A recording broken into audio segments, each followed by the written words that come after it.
RTC बसों में सफ़र करने वाले मुसाफिरों ने किरायों में इजाफे और हिडन टैक्सेस यानी छुपे हुए टोल चार्जेस पर तशवीश का इजहार किया।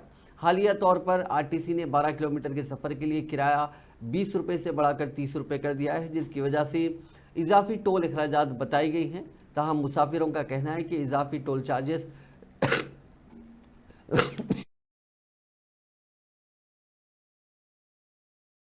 ताहम मुसाफिरों का कहना है कि इजाफी टोल चार्जेस टिकटों पर वाज़ेह नहीं है, जिससे उलझन पैदा होती है। एक वाक़े में कुडाट से चिरुमाधुरम क्रॉस रोड जाने वाले मुसाफिर को 12 किलोमीटर के सफ़र के लिए नीला कुंडापल्ली का टिकट दिया गया, जो 18 किलोमीटर दूर है।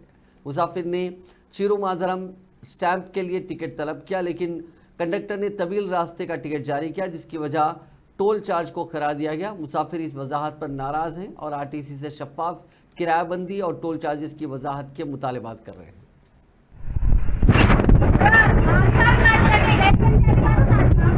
अरे 15 కిలోమీటర్లు కూడా లేని డిస్టెన్స్ కు 30 రూపాయల టికెట్ ఎట్లా తీసుకుంటారు?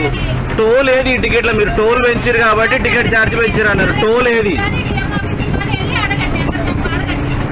టోల్ లేదు. టోల్లో టికెట్ మెన్షన్ చేయకుండా ఎట్లా మేడం? ఇది మెన్షన్ చేయండి. 20 రూపాయలు తీసుకోండి, టోల్ 30 రూపాయలు తీసుకోండి. బస్సులో 30 మంది ఉంటే 300 రూపాయలు టోల్ తీసుకుంటారా ఒక్కొక్క మనిషికి?